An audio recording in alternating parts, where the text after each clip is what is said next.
Hi, Science Quickly listeners. I'm Bree, Associate Books Editor at Scientific American. If you love the stories we share here on the podcast, over at scientificamerican.com, there's a whole world of stories waiting for you. You'll find my book recommendations and curated reading lists, along with deeply reported articles and science news that helps you stay informed, curious, and connected. I love finding books that push me to think about the world in new ways and hope our stories do this for you too. And if you're in New York, join me on November 20th at 7:30 p.m. at Greenlight Bookstore for a panel discussion with some of the incredible authors we recommended this year. Now, if you believe in the power of great science storytelling like me, please consider subscribing to Scientific American at scientificamerican.com/getsciam/sciencequickly to help support everything we do.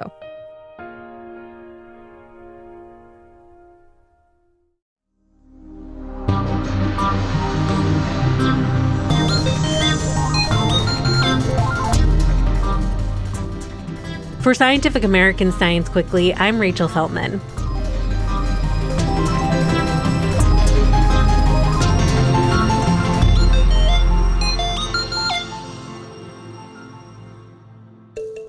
How are you doing today, listeners? Would you say that you're flourishing? I'm guessing you probably wouldn't unless you have a particularly fluid vocabulary. But researchers are increasingly focused on the idea of human flourishing, a multifaceted measurement that aims to take a holistic look at our collective well-being. Basically, humans who are flourishing aren't just happy. They have lives that are good across the board. And scientists want to get better at measuring that so they can figure out what factors contribute to this desirable state. Today's guest is Victor Counted, an associate professor of psychology at Regent University in Virginia. He's also a faculty affiliate at the Human Flourishing program at Harvard University and part of the team behind the Global Flourishing Study, a 5-year longitudinal survey of more than 200,000 individuals from 22 countries. Thank you so much for coming on to chat with us today. Thank you. I'm really honored to, be here. So tell me about the concept of flourishing. What does it mean to researchers? I think it means kind of different things. In the past, some people might call it a well-being. Some could also say it's a quality of life. But I think it's kind of a construct that have been studied for centuries. But essentially, I think it's about how aspects of a person's life is good, right? But the flourishing dimension emphasizes the need to think about the context, how aspects of our life are good in relation to our environment, and which I think is very important. That extension or that definition allows us to think about flourishing as something that is multidimensional, that involves different things. Let's say with a PAMA model, positive emotion, engagement, relationship, meaning an accomplishment. You could talk about flourishing from that lens. But also, I think the current framework that we're using, the one from Tyler Vanderville, I think it's more comprehensive in the sense that it goes beyond just positive emotions and, idea of relationship to touch on things like happiness and life satisfaction as a dimension, meaning and purpose as a dimension, character and virtue as a dimension, physical and mental health as a dimension, social relationships as a dimension, but also financial well-being or stability. And so when you take that multidimensional approach, it allows you to think about flourishing as something that encompasses different aspects of life, particularly the idea of meaning and purpose, which really it's not often talked about within the broader definition of flourishing. You could talk about these dimensions of flourishing. It's also important to think about what some might even call, let's say, pillars of flourishing or pathways of flourishing. Currently, one of the things we've done is to identify at least 4 pathways. One is work, the other is family, the other is education, and the last part would be religious communities. And when we think about this, and in each particular culture or context, the pathways to flourishing would differ. But like, for example, the 4 pathways that I mentioned are at least ones that we think that are universally, agreed upon, and almost in any cultural context, people would identify with this, although they might, look at it in different ways. And the same thing with the dimensions of human flourishing that I mentioned earlier, that are universally desired and to some degree an end in themselves. So how did you personally get interested in studying human flourishing? I did my PhD. I looked at adult attachment and health and quality of life outcomes. And when I did this, I knew I was always interested in health and quality of life and well-being construct. And during the time that I was studying this, I kind of got involved and started collaborating with a colleague that was a part of the Human Flourishing program. And, I kind of came to the realization that all the things that I've actually been studying, it's actually about human flourishing. That's really what drives it. What's at the crux of my work. And of course, I started to rethink how I look at things like health and quality of life outcomes. And also, I'm also interested in how our environment ultimately shapes us and the psychological processes that kind of undergirds that. And so I think human flourishing became that very word that captures that. And you're involved in the Global Flourishing Study. How does it work?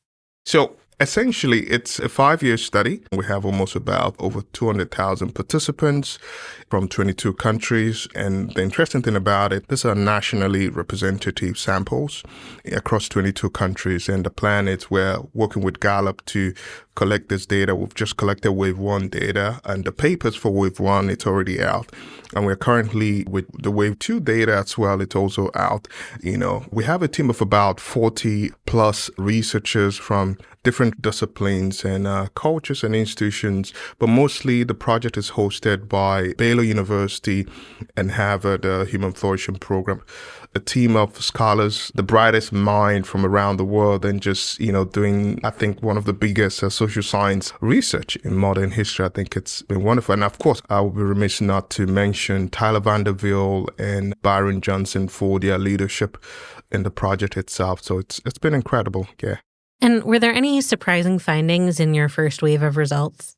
Yeah, we actually got some really interesting findings. One of them that really stuck out most would be the fact that young people are struggling with, especially when you compare that to the past. That's a U-shaped well-being curve that is often used to talk about well-being and how it develops or evolves over a lifespan. But one of the things that we found was that is not really what is happening. We find that young people were not as much flourishing as we had anticipated or hoped. Of course, that could be due to a number of reasons. Some would say that it's due to COVID-19, the impact of that. Some would also say the mental health challenges, even financial insecurity that came as a result of COVID, but also the loss of meaning as well. It's also a part of that. And most of the individual papers in the study would point to some of those things, But I think that overall, the disruption of the U-shaped traditional curve of well-being, it's one thing to pay attention to. And what that simply means now is the fact that the curve itself is flat until about 50 years old. And that has huge implications for the mental health of young people and policies that shape that. The other finding was also, it's not necessarily surprising, the fact that married people and those that were in relationship, they were flourishing better compared to those that were not. And of course, we can get a sense of why that is the case because of the fact that they're in supportive relationship and the social connection that they have in those relationships kind of, helps or fuel or drive or sustain their well-being. The other finding that I think also is interesting to point to would be the area of employment. Flourishing somehow reflects the status of one's job. For example, people that are retired scored the highest in the flagship paper that we had compared to those that were not employed. Those that were also self-employed, followed suit compared to those that were also employed by someone else. And it kind of tells you something. Those that have some kind of stability in terms of their career or job stability tended to kind of feel more secure and happy compared to those that are maybe seeking for a job. But also, interestingly as well, would be the area of religious service attendance. Remember, I mentioned that religion is also an important construct when we talk about a flourishing life. And the idea there is not necessarily the fact that, and when we talk about religion, most people will point to institutional religion, but I talk about religion broadly in terms of the psychological aspect of religion. In fact, some of my colleagues, we talk about this as the 4 Bs, that religion helps us with the idea of belonging, right? When we form social support with people in our congregation, that's very important for our well-being and flourishing. flourishing, also the bonding that comes with that as well. Whether it's through the spiritual connection with the divine or the sacred, the behaving component, the moral component, the cultivation of character and virtue through whether it's religious practices or dogma or theological, this engagement with one's life, and also the believing part as well. Believing where religion, in some sense, helps us to form or embrace things like hope or forgiveness, have some kind of certain spiritual convictions that help us to believe that we can do the impossible. All these things become really fundamental, especially when we look at the results on religious attendance, that for most people that were frequently attending religious services, that they scored higher on flourishing compared to those that never did or maybe attended a few times in a year. But that weekly attendance was really very fundamental to their well-being. And interestingly also, across all the studies, all the individual papers, I'm talking about almost 100 papers, individual papers, is still pointing to the same thing, regardless of the culture, regardless of the context, even in secular contexts like Sweden, that was also very interesting. But I do want to say this though, because some people who actually attended religious services also reported more pain and suffering, which is kind of interesting as well. And, we could think about why might be the case. In some sense, we know that religious communities would often provide support for people during hard times.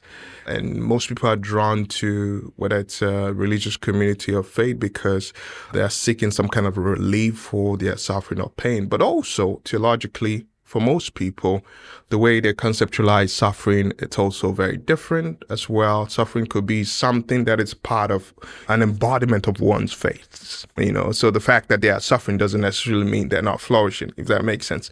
So that, kind of interesting. But beyond this, we also try to look at some of the childhood predictors or experiences that kind of predispose one to a flourishing life when they're adults.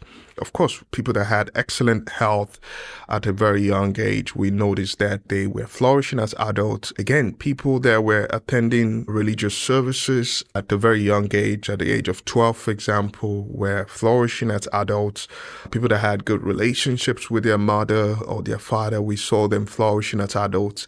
But interestingly, though, we noticed those that their parents were divorced were not as much flourishing, as adults. And the same thing with those that were exposed to abusive relationships, whether it's physical or sexual, were also really quite struggling to flourish. And also those that grew up in financially difficult household, families that were struggling financially, we saw them also struggling to flourish later as adults. Now, what this tells us is that flourishing is a lifespan thing, right? And so the way we raise our kids, the early experiences that we have ultimately become the foundation that kind of shapes what a flourishing life would be, and this have implications in many ways, I think. Yeah. And how were the United States results in the beginning of the Flourishing study? Yeah, I think we found some, particularly with most of the Western context, we found some sort of interesting findings. One of the surprising results was the fact that U.S. were not as much flourishing as well as some others. For example, countries like Indonesia, Philippines, most of the non-Western countries were really doing well across all the different dimensions. But for the U.S., for example, they were also doing well on financial stability. But unfortunately, the United States scored lower when it came to meaning and relationship, right? And this has implication, and it does in some way tells us that having more money doesn't necessarily mean people are happy or they're doing well in life. And hopefully that kind of shapes or challenges the way that we kind of understand what a flourishing life is. It's not necessarily about success. It's not about money. It's not about material stuff. At the heart of that, it's meaning and relationship. And also you could think about politically how the political landscape or dynamics within the U.S. might also be contributing to the breakdown of relationship, right? And also tension around meaning. It's very terrifying in many ways. So you've talked about, some of the factors that might be out of our control or might be systemic that impact flourishing. But to wrap us up, what about things that we can control? What are your takeaways in terms of what our listeners should learn from the Flourishing study? One of the challenge or limitation rather, from the Global Flourishing study, I think is the fact that most of the things that we studied, we did it from an ethic lens. We took an ethical approach, which essentially meant that we were looking at it universally, right? One of the things that can help us to better understand some of these findings would be the need to kind of take a more context-sensitive approach, where we're looking at individual cultures and societies to ask the question around why are they scoring this on that, what might be happening, what are the underlying contextual factors that might be shaping what is happening in this context. But most importantly also, I think it's important that we think about the different areas or context to which we see that most societies or people are suffering, particularly with young people, particularly around issues or question around purpose and meaning and relationship, especially in the Western context, not just the US, but also in Europe, even in Australia. The question around meaning and purpose, how can we create initiatives or support research or ideas that can help us accelerate and promote really the pursuit of meaning and purpose? I think that will go a long way in helping people to flourish and do well. And really also, I think this study is just a starting point. It's kind of opened a door for more studies to kind of engage some of these ideas and topics. And my hope is that, somehow we can come to the point where we can start to think about what would a flourishing goal look like for this community, for this context, or this particular continent or country, right? And as we start to talk about that, it also means that it challenges the way that we look at what does flourishing look like for us. And to understand that, it has to be context sensitive. Not just that, also it has to kind of focus on the values, the things that we value, and start from there to kind of make changes and define what really shapes us and make us happy. Thank you so much for coming on to chat today. This has been really interesting. Thank you so much. That's all for today's episode. We'll be back with our usual news roundup on Monday. Before you log off for the weekend, we'd be super grateful if you could take just a minute to fill out our listener survey. We're looking to find out more about our listeners so we can keep improving science quickly. If you fill it out during the month of May, you'll be eligible to win some awesome Scientific American swag. So head over to sciencequickly.com/survey while there's still time. Thanks in advance. Science Quickly is produced by me, Rachel Feltman, along with Fonda Mwangi, Kelso Harper, Naima Marcy, and Jeff Delvisio. This episode was edited by Alex Seguiera. Shayna Pozis and Aaron Shattuck fact-check our show. Our theme music was composed by Dominic Smith. Subscribe to Scientific American for more up-to-date and in-depth science news. For Scientific American, this is Rachel Feltman. Have a great weekend.